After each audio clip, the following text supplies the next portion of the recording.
Shalom, selamat pagi Bapak Ibu Saudara terkasih di dalam Tuhan Yesus. Selamat berjumpa kembali di dalam program Mimbar GSIA Peniel Surabaya dan juga GSIA Anugerah Cabang Kemendung. Dan juga Bapak Ibu Saudara yang mengikuti tayangan program Mimbar Gemar di channel YouTube. Saya berharap program ini boleh memberkati kehidupan Bapak Ibu Saudara dimanapun Bapak Ibu Saudara berada. Dan kiranya kita tetap kuat di dalam Tuhan, semakin dekat dengan Tuhan, semakin intim, bahkan tetap semangat, tetap antusias dalam menjalani hari-hari kehidupan kita yang mungkin memang tidak mudah hari-hari ini di tengah-tengah pandemi, tetapi kita tetap harus kuat.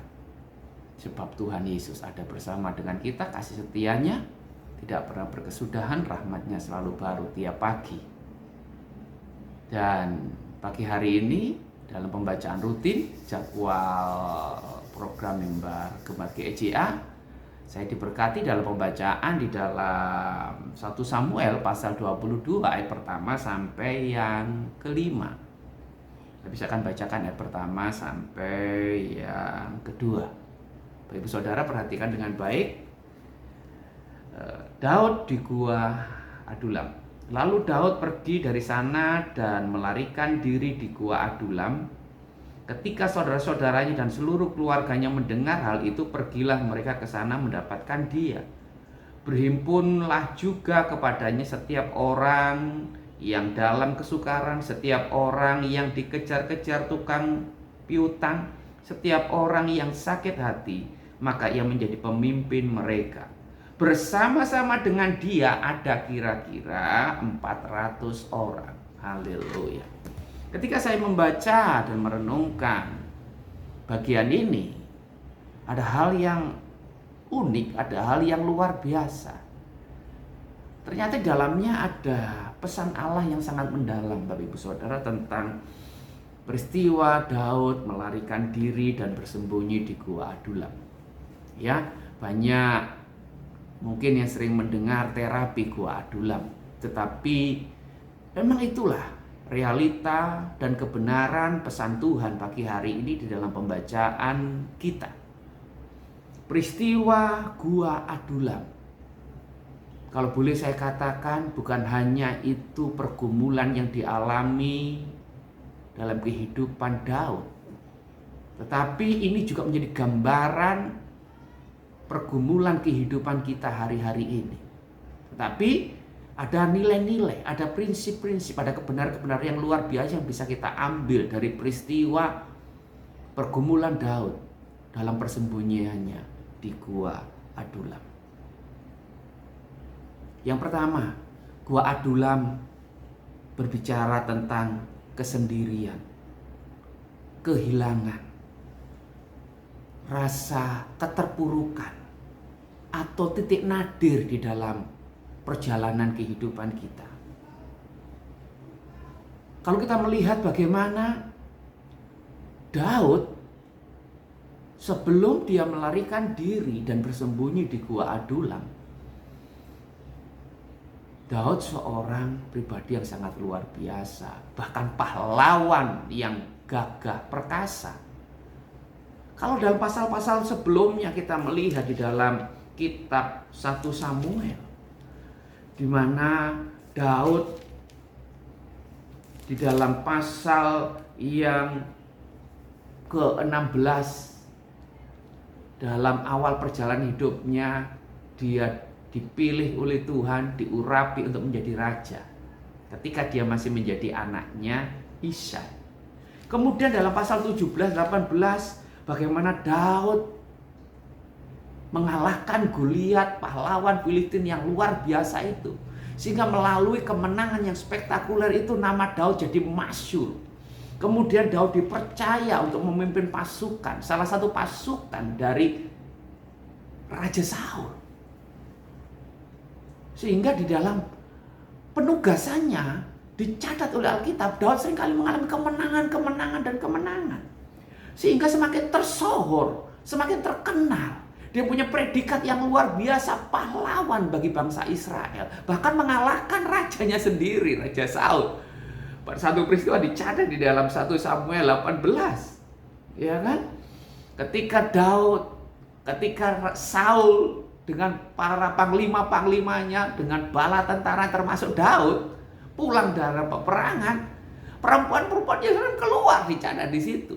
Keluar menyanyikan nyanyian.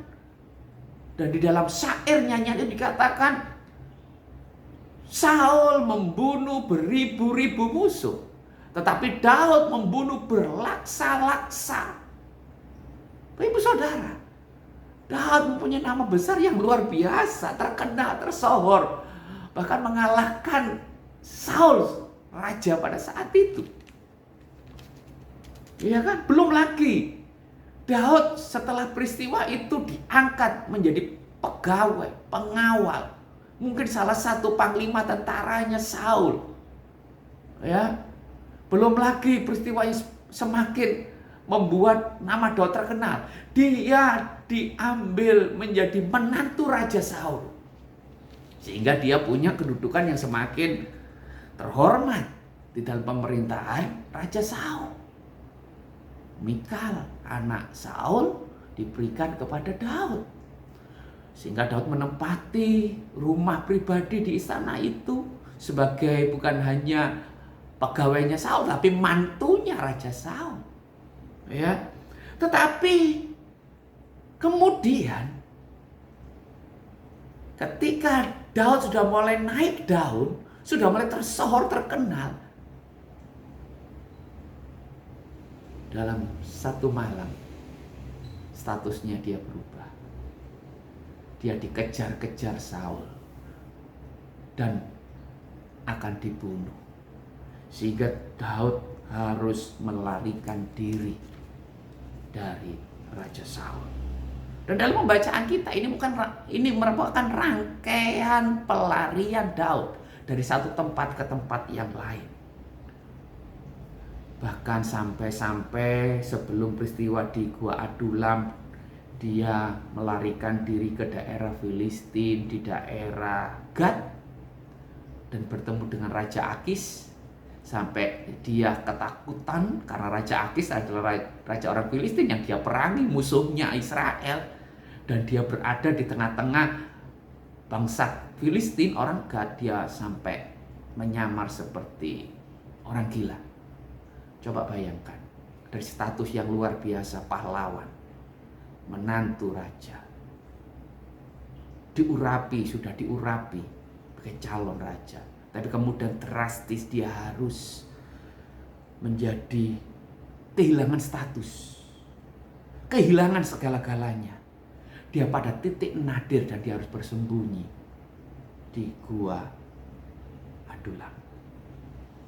Dari pahlawan menjadi pelarian, dari seorang menantu raja menjadi DPO, dari seorang yang terpandang menjadi terbuang. Bayangkan, Gua Adulam berbicara tentang kesendirian, keterpurukan, titik nadir dalam kehidupan Daud. Tetapi ingat, sekalipun titik nadir, itu bukan kiamat, itu bukan akhir. Tuhan mempunyai rencana yang luar biasa. Gua Adulam bukan hanya berbicara titik nadir, kesendirian, kehilangan, mungkin keterpurukan. Tetapi tentang Gua Adulam juga berbicara tentang tempat di mana Daud mendapatkan dan menemukan pengalaman spiritual yang mendalam dengan Tuhan. Daud mengalami perjumpaan dengan Tuhan. Daud mengalami jamahan Tuhan. Bapak Ibu Saudara, Gua Adulam bagi Daud bukan semata-mata itu titik nadir.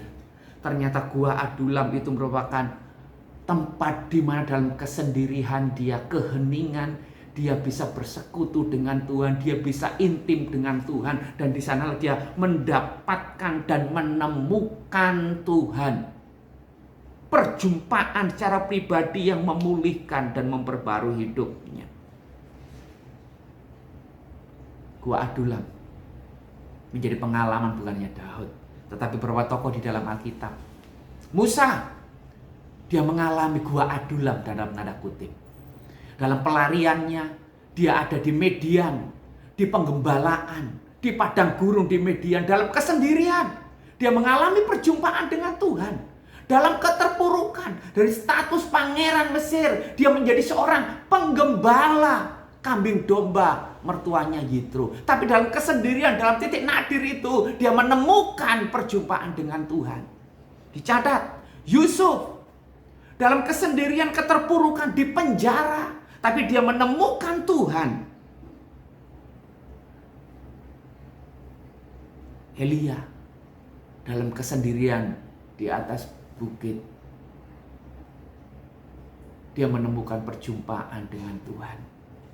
Daniel dalam kesendirian di gua singa, dia mengalami mujizat di dalam Tuhan.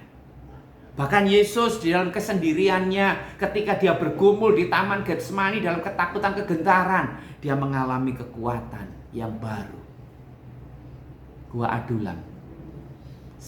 Memang satu sisi mungkin secara manusia itu keterpurukan, titik nadir, kehilangan, kesendirian. Tetapi bagi Allah, gua Adulam itu adalah sarana untuk Allah menjumpai kita. Untuk Allah boleh hadir, menyatakan dirinya, kasihnya, kuasanya bagi kita. Yang ketiga, Bapak Ibu Saudara, ternyata gua Adulam adalah tempat di mana Allah mempersiapkan dan mengembangkan kapasitas kita.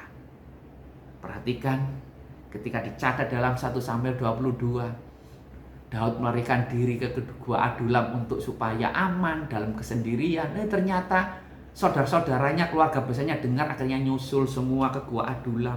Tidak cukup di situ, ternyata setelah itu bergabung banyak orang bersama Daud di gua Adulam. Bahkan lebih fatalnya lagi, bukan orang yang baik-baik. Dicatat orang-orang yang bergabung dengan Saul adalah orang-orang dalam kesukaran, dikejar-kejar tukang piutang, yang dalam sakit hati. Daud sendiri dalam pergumulan, Daud sendiri dalam persoalan, Daud sendiri dalam keterpurukan. Tetapi Allah mengirimkan orang-orang untuk bergabung bersama Daud. Oh, ternyata gua Adulam adalah cara Allah untuk menterapi Daud. Gua Adulam adalah cara Allah untuk memulihkan semangat, harapan, tekad, visi Daud. Dengar baik, Adulam bukan akhir. Adulam adalah wadah di mana Allah mempersiapkan Daud untuk the next level, masuk dalam level berikutnya, dipersiapkan untuk masa depan yang jauh lebih indah, jauh lebih besar. Makanya Daud harus digodok di gua Adulam, dipersiapkan di gua Adulam. Daud tidak boleh mencintai dirinya sendiri. Daud tidak boleh sayang, merasa biasanya kalau kita dalam pergumulan, kita akhirnya terlalu menyayang diri kita, ya kan? Menyayangi diri kita, ya kan? Merajut, mengasihi diri sendiri, kemudian sambil dalam keputusasaan menangis, mengasihi diri sendiri sambil nyanyi, ya nasib, ya nasib, ya nasib, mengapa begini? Oh, Tuhan tidak mau. Tuhan mau sekalipun kita berada dalam gua adulan kita, tanda kutip, tetapi kita harus melihat dari sudut pandang yang benar. Gua adulan itu dipakai oleh Allah menjadi cara dan alat Allah untuk menterapi kita, mempersiapkan kita untuk masuk next level, kapasitas yang lebih besar. Daud tidak boleh mengasihi dirinya sendiri. Tapi terapi Allah menyembuhkan pergumulan dan luka-luka hati Daud. Yaitu Daud dipertemukan dengan orang-orang bermasalah. Daud dipertemukan dengan orang-orang yang papa. Daud dipertemukan dengan orang yang putus asa. Di sanalah Daud melayani mereka, di sana Daud menguatkan mereka, di sana Daud mendoakan mereka, di sanalah Daud menghibur mereka. Dan cara Allah luar biasa ajaib. Ketika Daud menguatkan mereka yang papa, ketika Daud mendoakan mereka yang terpuruk, ketika Daud menghibur mereka yang sedih, ternyata Allah bekerja menguatkan, memulihkan, menghibur kehidupan pribadi Daud. Luar biasa cara Allah. Aplikasinya apa? Bapak saudara, ketika hari-hari ini kau dalam pergumulan, dalam persoalan, jangan kau menyayangi, mengasihi dirimu sendiri. Lihat ada orang-orang di sekitarmu yang Tuhan tempatkan. Lihat ada orang di sekitarmu yang Tuhan kirim. Layani mereka, doakan mereka, hibur mereka, kuatkan mereka, kasihani mereka. Karena ketika engkau mendoakan mereka yang dalam pergumulan, Tuhan bekerja menyelesaikan pergumulan kita. Ketika engkau menghibur mereka dalam kesedihan, Tuhan akan bekerja memberikan penghiburan yang ajaib dalam hidupmu. Ketika engkau membantu orang lain yang dalam kesusahan, dalam kekurangan, Tuhan yang akan bekerja untuk mencukupkan dan memenuhi kebutuhan dan keperluanmu. Itulah cara Allah untuk menolong kita. Gua Adulam ternyata bukan semata-mata berbicara tentang keterpurukan, kesendirian, dan kenadiran hidup ini. Tetapi ternyata itu adalah tempat di mana perjumpaan kita dengan Tuhan, kasihnya, kuasanya. Gua Adulam adalah tempat di mana Allah sedang mempersiapkan kita, melatih kita, mengembangkan kekuatan rohani kita untuk dipersiapkan pada tingkat dan level selanjutnya. Ibu saudara, berkat yang keempat melalui perenungan di Gua Adulam. Gua Adulam adalah tempat pemulihan dan kebangkitan rohani kita. Melalui Gua Adulam disinilah Daud mengalami pembaharuan di tangan Tuhan. Daud mengalami pemulihan di dalam kasih Tuhan. Dan Daud mengalami kekuatan yang baru dalam kuasanya. Sekalipun dia harus pasti lari dari tempat yang satu, bersembunyi ke tempat yang lain dari kejaran Raja Saul. Tetapi melalui Gua Adulam ini Daud dipersiapkan menjadi pemimpin yang besar. Memimpin 400 orang, itu nggak main-main. Kemudian berkembang, dia menjadi pemimpin pasukan. Tetap melaksanakan rencana Allah untuk mengalahkan musuh-musuh Israel, yaitu bangsa Filistin. Sampai waktu dan saatnya Tuhan mengangkat Daud menjadi raja atas Israel. Ada tahapan Gua Adulam yang harus dilalui oleh Daud. Bapak Ibu Saudara, mungkin hari-hari ini kita nggak jauh beda dengan Daud. Berada di dalam kesendirian, titik nadir dalam pergumulan, persoalan. Tetapi ingat, kita nggak boleh terpuruk. Titik nadir sekalipun 0 itu bukan akhir, itu bukan kiamat. Masih ada harapan. Ketika kita bersandar sama Tuhan, ketika kita mengandalkan Tuhan, ketika kita menempatkan Tuhan di depan kita. Kita yang 0, ketika Tuhan berdiri di depan kita, 0 tadi yang tidak bernilai menjadi berharga. Karena kehadiran Tuhan. Bersandar kepada Tuhan. Memohon kehadiran dan penyertaan Tuhan dalam kehidupan kita. Sebab itu, kabar sukacita pagi hari ini melalui perenungan dalam 1 Samuel 22 tentang kisah di Gua Adulam. Kiranya menguatkan, membangkitkan, bahkan memulihkan kehidupan Bapak Ibu Saudara. Hari-hari ini, di tengah-tengah pergumulan, persoalan, himpitan, bahkan keterpurukan. Itu bukan akhir. Malah disitulah engkau akan mengalami perjumpaan dengan Tuhan. Tapi ingat, garis bawahi, ubah konsep kita, mindset kita, buka hati kita untuk Tuhan. Hadirkan Dia, undang Dia berperkara dalam hati dan hidupmu. Dan lihatlah, Gua Adulam adalah wadah di mana Allah sedang mempersiapkan Bapak Ibu Saudara, mengembangkan kapasitas Bapak Ibu Saudara, melatih karakter Bapak Ibu Saudara, melatih kehidupan rohani Bapak Ibu Saudara untuk dipersiapkan kepada agenda Allah yang lebih besar di depan Bapak Ibu Saudara. Next level akan Tuhan nyatakan bagi Bapak Ibu Saudara. Melalui Gua Adulam, Allah akan melakukan terobosan-terobosan yang baru, mengangkat dan mengembangkan kapasitas Bapak Ibu Saudara untuk percaya sesuatu yang jauh lebih besar. Selamat pagi, Tuhan Yesus memberkati. Tetap semangat, tetap bersukacita, tetap setia, tetap percaya, bersandar, bergantung kepada Tuhan. Jalani Gua Adulammu, karena di sanalah Allah sedang bekerja atas dan di dalam hidupmu. Tuhan memberkati. Bersatu dalam doa. Terima kasih Tuhan buat kebenaran firman-Mu pagi hari ini. Biar kebenaran boleh menguatkan, meneguhkan kehidupan kami bersama hari-hari ini, terutama di masa-masa sukar. Beban pergumulannya berat, bahkan mungkin kesendirian, bahkan keterpurukan, tetapi itu bukan akhir. Gua Adulam adalah tempat di mana kami akan mengalami perjumpaan dengan Tuhan, mengalami kasih-Mu, kuasa-Mu, penghiburan-Mu yang luar biasa. Gua Adulam adalah tempat di mana kapasitas kami Tuhan persiapkan untuk dikembangkan, untuk dilatih lebih dalam, untuk dilatih dan dipersiapkan perkara-perkara yang jauh lebih besar, jauh lebih dahsyat ke depan. Tuhan akan angkat kami, Tuhan akan bawa kami masuk dalam rencana-Mu yang semakin besar, semakin indah, the next level.